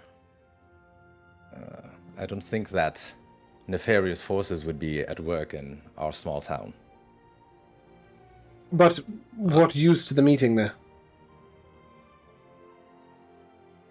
I don't think we can, Torn, I don't think we can uncover or help figure out what's going on unless we go where it's going on. Teleportation to Lorvaelin is currently impossible, correct? So we've been told. Told. Well, I suppose none of us have ever tried to teleport there ourselves. Stanley sort of looks at you all, shrugs his shoulders, and starts casting. After about a minute, he disappears.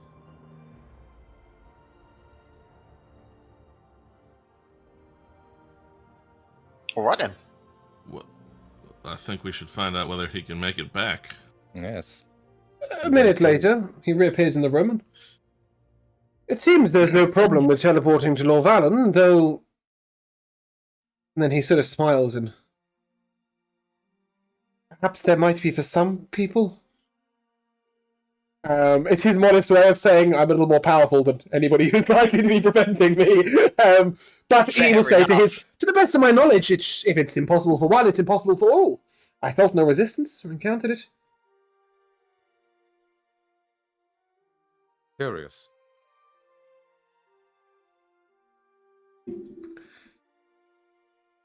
That does raise more questions then. What was the meaning of this told? Who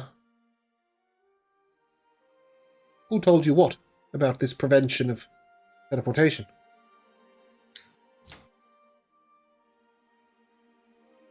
Well, yeah, go ahead. well, no, that's all right. I mean, we have recently become suspicious of the court mage there, Felon, but honestly, the difficulty in getting back and forth with messages and so on was also relayed to us even by the Duke, I think, before he supposedly went off to meet with Ivar. So, The Duke, who is likely advised by his mage. I assume. indeed, but I just wonder... Well, look, I would have told you many times over until recently to send to speak to the Duke. He has been humble and reliable as far as we could tell, but I just don't understand exactly what his involvement, whether and I'm sorry, Riordan's the brother, right? Mm-hmm. Yeah.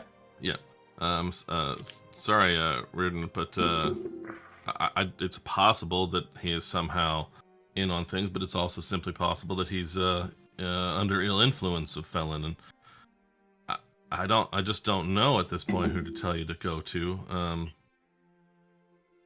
Who would King you and go the to? Queen actually have been pretty good to us at times too, and pretty understanding folk. So, Lorvaelin, is your thoughts? Would you go with an army? With 100 men? With 1? With 1,000?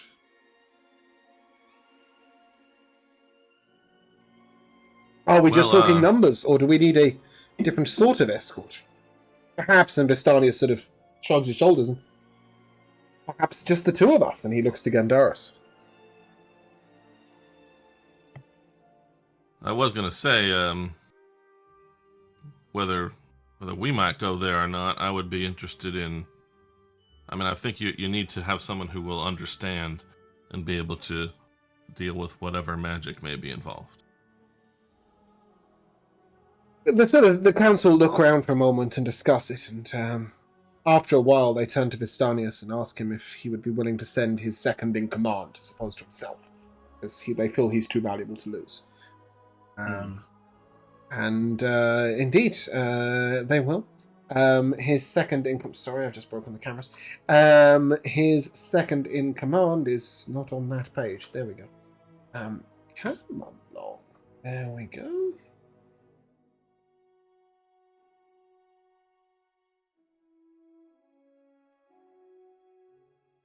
His second in command is Yelana. Sorry, I had that written down in a really weird place. And he suggests sending her. And the suggestion is that they go just the two of them. The grandfather sort of looks at you all and, would you perhaps consider coming with me? Though I understand you have another mission.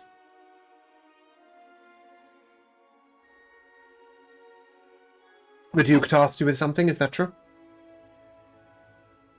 I believe he had inquired about Veralia's assistance in... Well, do we offer assistance? What sort of assistance would you be requiring from Veralia specifically?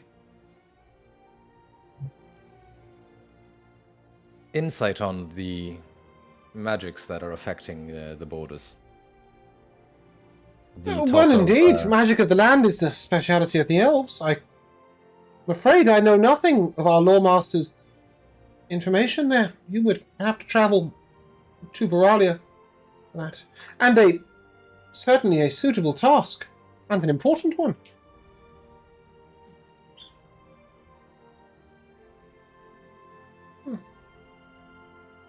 I think it's fair to say in the views of the council, your presence with the grandfather or not is entirely your own decision.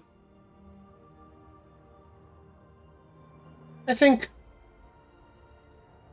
12 guards and Yelena should suffice. Perhaps a priest as well.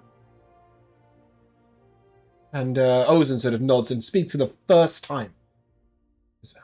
Indeed, one of my order will be sent.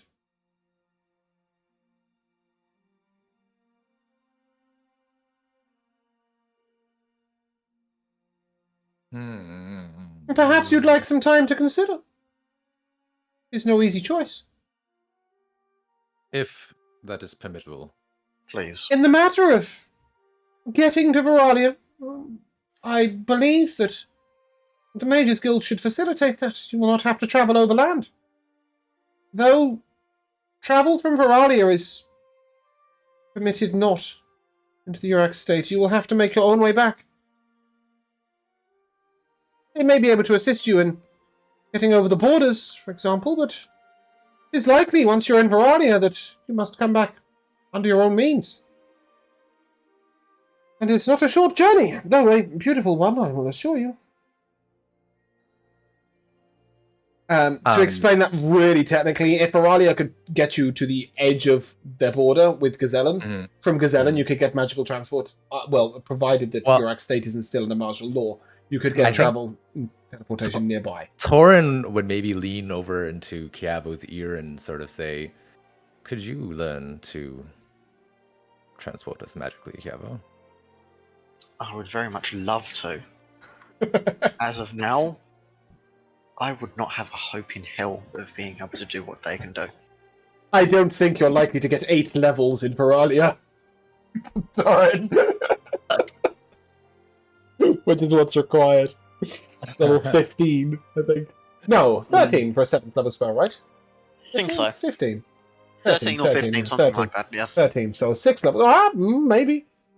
If you walked all the way there, you might be level 13 by the time you arrived. The campaign would also be over, but, you know.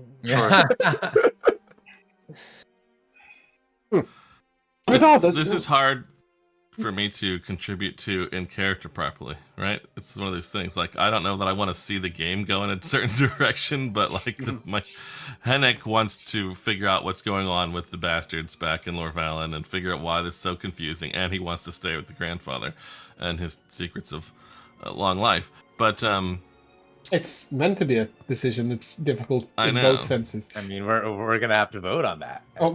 Do I, as a player, want to spend another million months just going around in Lorvalen again? You know what I mean? Like, Maybe it would be a million months. Maybe it would be a very short meeting. But yeah, I know. I don't know. you never know. What are the Would it rest of theoretically be possible, though, that to you go back? to Lorvalen?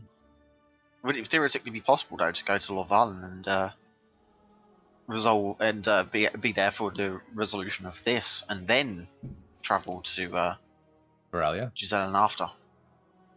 She sort of looks at you Veralia. and the mission to Veralia probably can't wait too long due to the time it takes to come back. You could go, but if you're not going to go, it's best we send somebody else in your stead. You could go afterwards, but well, those people who are troubled by these magics, they need their help now. And what of these magics if they come to our shores? That's an excellent point. Yes. Perhaps if we might have the evening to discuss amongst ourselves. Well, we won't be doing anything until the morning. Certain constraints. And she sort of nods firstly towards the grandfather, who looks like he is not willing to do another journey right now. But secondly towards just sort of the General Cartosi, who obviously needs to make arrangements for however many guards they're going to send. The council sort of continues for a little while, and they discuss sending 3,000 foot soldiers over land to Lorvalen to sort of be there. Ostensibly, they're sending them to help at the border, but the plan is for them to go via Lorvalen in the case that Yelena lets it be known that they need assistance, basically. They also agreed to send 500 released troops to Safeton, 100 of whom will man Relban, and 400 of whom will stay in Safeton, trying to ascertain any troubles and defend the halflings there. At this point, you'll sort of get the realization, probably Torin more than anybody, that they've probably got a couple of 100,000 troops. Across from the Uruk state, but most of them, from the way they're talking, aren't based in the Uruk state. They're based all over Beldania, right? So they're moving them from place to place. In fact, some of the soldiers will be moved from Yarnoten, which is in Halion, down across the border. A few more up from the homeland in Genasi land. So Cartosi's sort of discussing how they're going to get those sort of numbers available. So it's not like they've got a couple of 100,000 soldiers just chilling in the Uruk state. But they probably do have a fairly large contingency in the Uruk state. And the lady, sort of, once the council starts winding down, sort of looks at you all. And if you are to go to Veralia, and I'm not pushing you in any direction, but I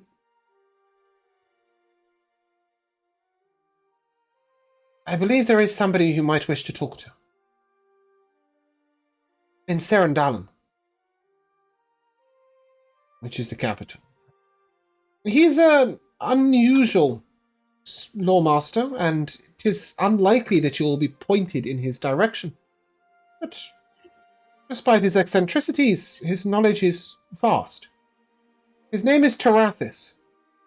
I only mention this because there was druidic magic apparently used in the assassinations. Tarathis is, strange elf.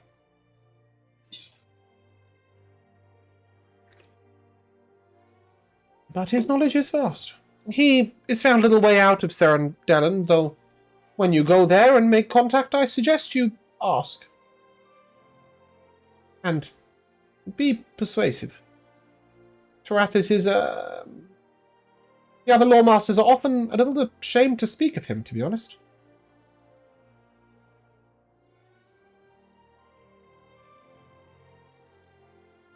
Noted, milady. Thank you.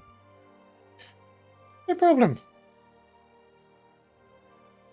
And after the council is adjourned, a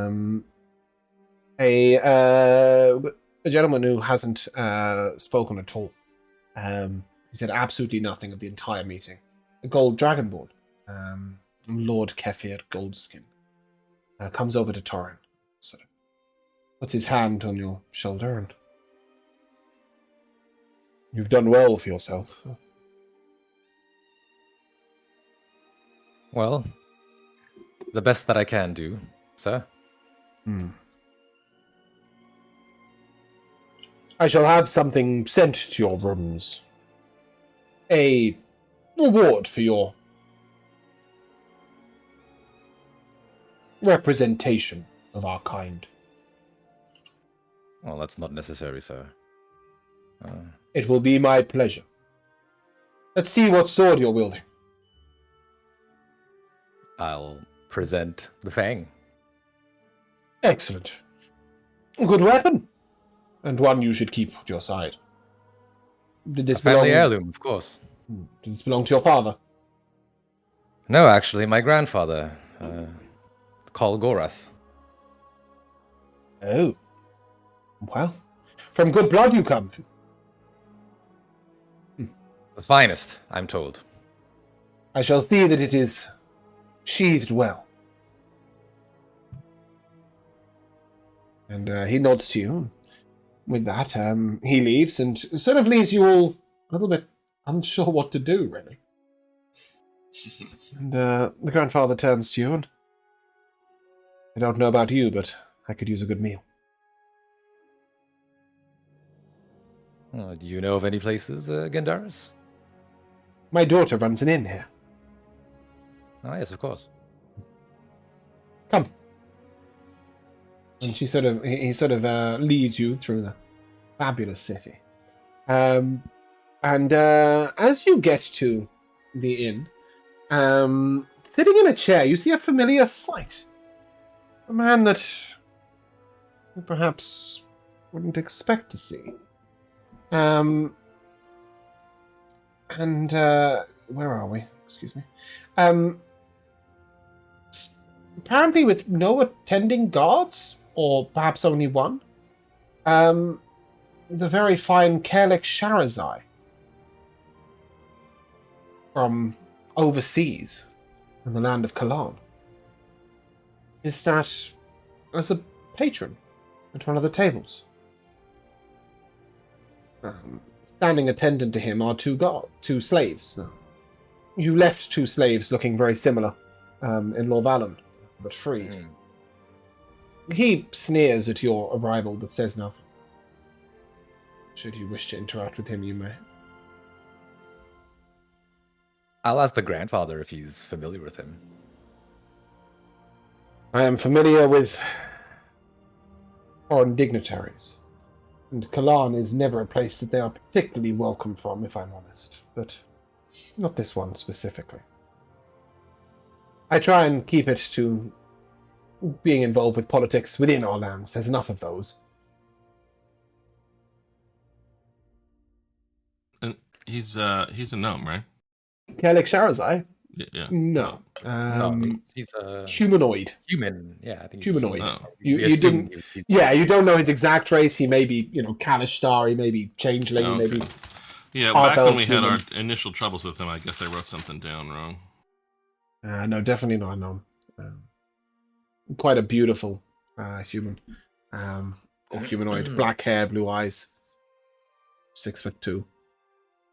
Yeah, I guess you were saying something about gnomes enslaving kobolds, and that was just a Yes. comparison. The kobolds are enslaved by the gnomes in Kalan. All I kobolds. see. And then when he was No. the dignitary, I was thinking he was a gnome. I see. That's it. He That's tried it. to kill me. I don't even know what race he is. To be fair, I haven't announced the race of lots of people that have tried to kill you in this campaign. I'll Well, the question I was going to ask is irrelevant. Sorry. Oh, that's fine. Absolutely fine. I'll let, I guess, Gandaris and Alessio know that that man tried to kill us once. Oh, indeed. Glorious. So we shall kill him today. I'll tell my If only rapier. if only it was so simple. What do you mean? It is simple. I grab sword, I put sword in neck, done. He's dead. Perhaps for another time. I don't know that. The grandfather sort of looks at you and a death of a foreign dignitary on our protected soil in our capital state is probably a matter best left for another day. It's okay, he's not foreign to me.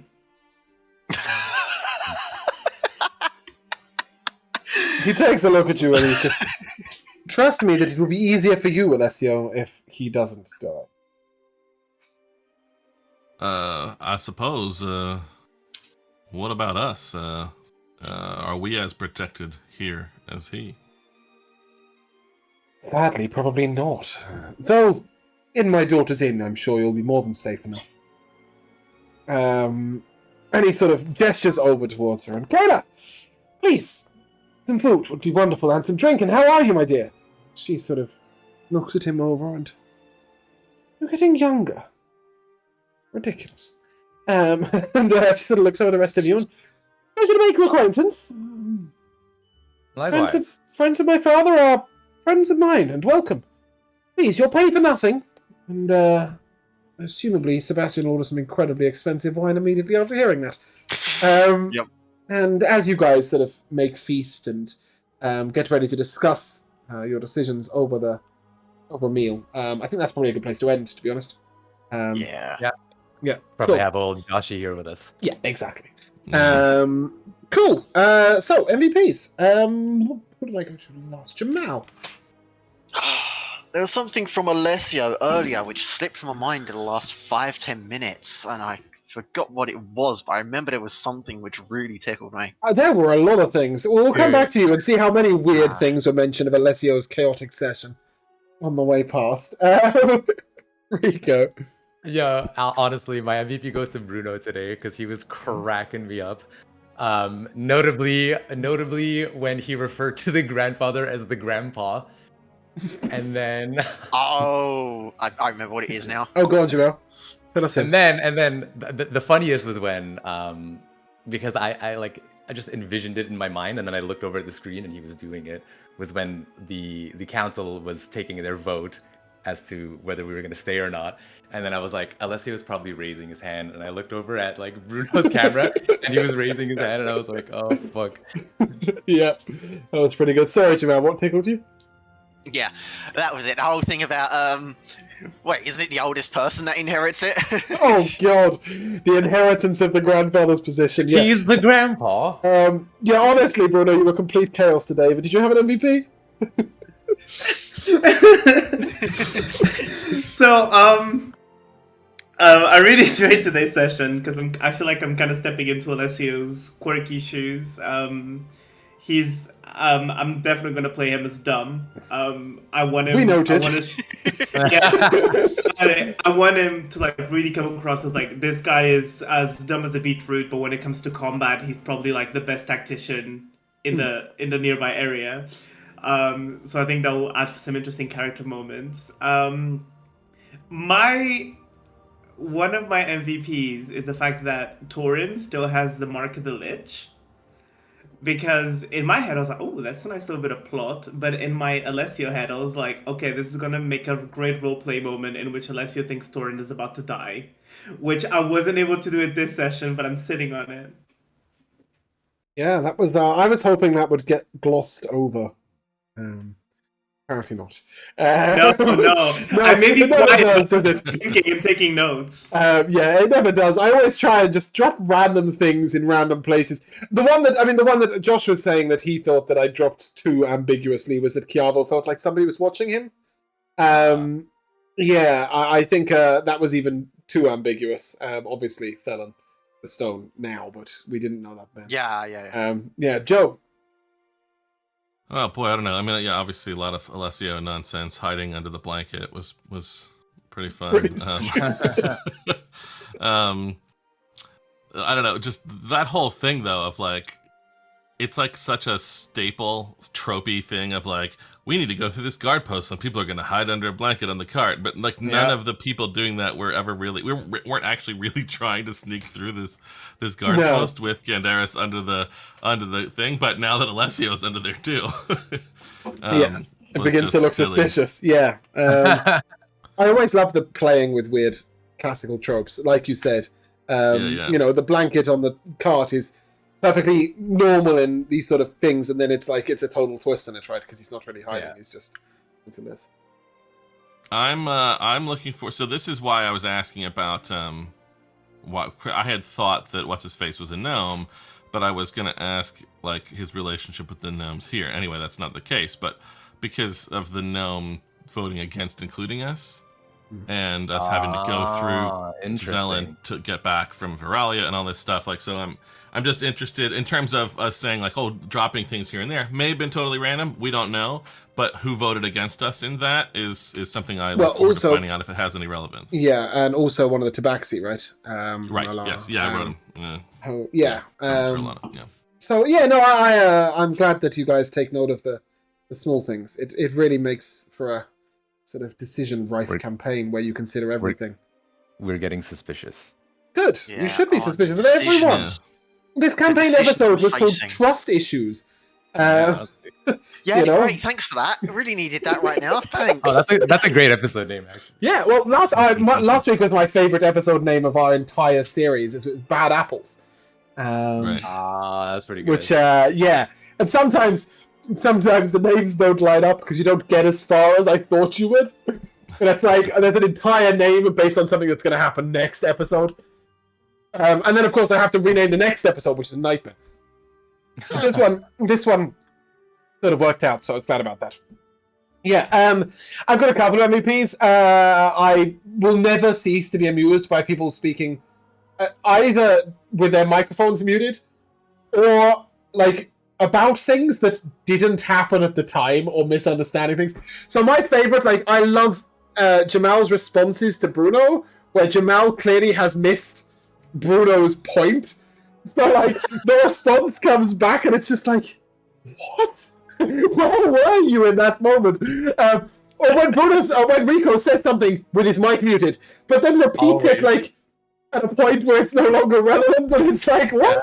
Where are you guys in this session sometimes? Didn't I say that? Yeah, no, exactly. You think you've said it, and you haven't. So I love the sort of the real life things. It's so bizarre when you consider, like, if we were playing around a table, none of that happens, right? Like, for me, it's the blur as well. When, for example, I know Joe said something while I was doing the handouts. For the character names, honestly, I could not for the life of you tell you what it was. I'm assuming it wasn't vital, or I would have paused and listened. I think you were introducing yourselves or something. And that was I just figured it doesn't matter. That's who it's nothing that you have to respond to. So I figured I would just fill time with. Yeah, but my brain just shuts off, and I think a lot of people, like, when they're doing one thing, like, everything else vanishes. So I really enjoy that element of it, like how online D&D turns weirdly. But my genuine MVP for today was the weirdness of where we had certain conversations. So we spent a good 30 minutes talking next to a dead body at the beginning of the session.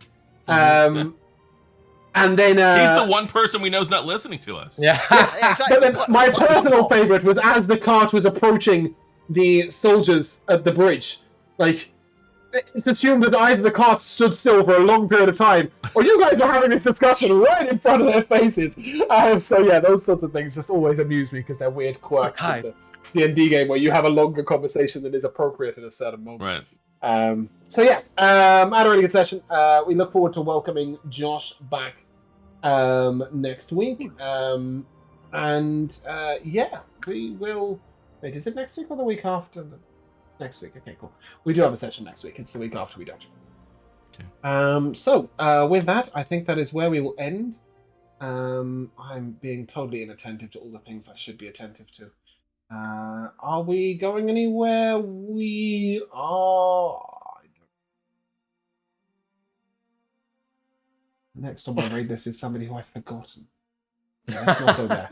Let's not go there. Let's just end. If you guys would like to say goodbye, Bye. See next session. we shall see you soon. Bye.